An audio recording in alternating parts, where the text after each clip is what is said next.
President Donald Trump and the Secretary of Health and Human Services now pointing to a widely used over-the-counter pain reliever commonly sold under the brand name Tylenol as a possible cause of autism. It's a conversation that has some up in arms and some with more questions tonight.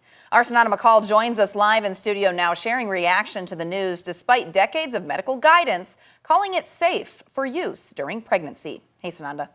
Hey, Cami. Well, it is one of the most common medications in America, and now it's at the center of a national and, some instances, international debate. The Trump administration is linking Tylenol to autism, and it's sparking backlash from doctors and concern from parents.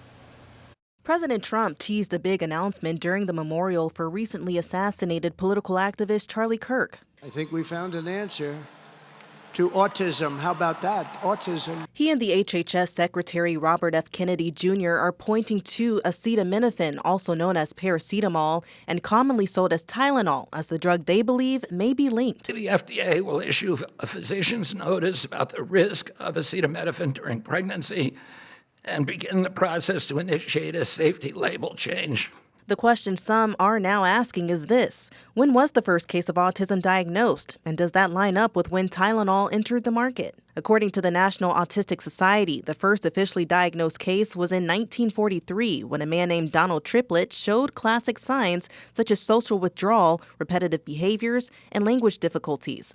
The term autism dates back to 1911, and similar traits were observed as far back as 1799. The National Medical Association responded quickly, calling the announcement misleading and describing the claim as, quote, both confusing and potentially harmful for our parents, pregnant mothers, and our unborn babies. In a press release, the NMA also said the ongoing stream of announcements, funding shifts, and policy changes being advanced without appropriate scientific rigor are creating unnecessary uncertainty for physicians and patients alike, end quote. As the FDA began the process of updating warning labels on Tylenol and similar medications, it cited research suggesting that risk of autism and ADHD may increase if acetaminophen is used chronically during pregnancy.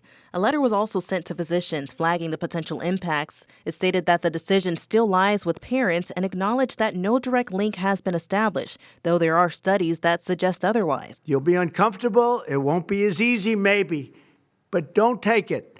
If you're pregnant, don't take Tylenol. At Olmsted Medical, I asked medical professionals what options women do have aside from cold and warm compresses. We certainly want someone to use Tylenol if they do have a fever, because an untreated fever can be harmful to the developing fetus. But is there an alternative? But as far as a medication, there's no alternative. Senator Bill Cassidy, a Republican from Louisiana and also a physician, reacted on X stating HHS should release the new data that it has to support this claim. And the concern is that women will be left with no options to manage pain in pregnancy. We must be compassionate to this problem. In a White House press release Monday, the administration pushed back on criticism, writing, predictably, the fake news immediately went into frenzied hyperventilation with their usual smears, distortions, and lies. The release cited several studies, including work from Harvard, Johns Hopkins, and the Nurses' Health Study, suggesting that acetaminophen used later in pregnancy may lead to long-term neurological effects in children.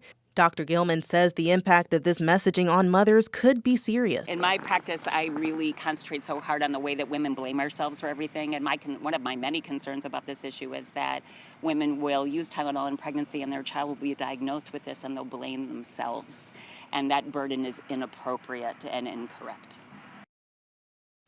Now, as more research on autism comes out, we are seeing more diagnosis. So maybe the question isn't what's causing the increase, but what's finally leading to understanding. Cami? All right, Sananda McCall joining us live tonight. It's a story that will continue to follow.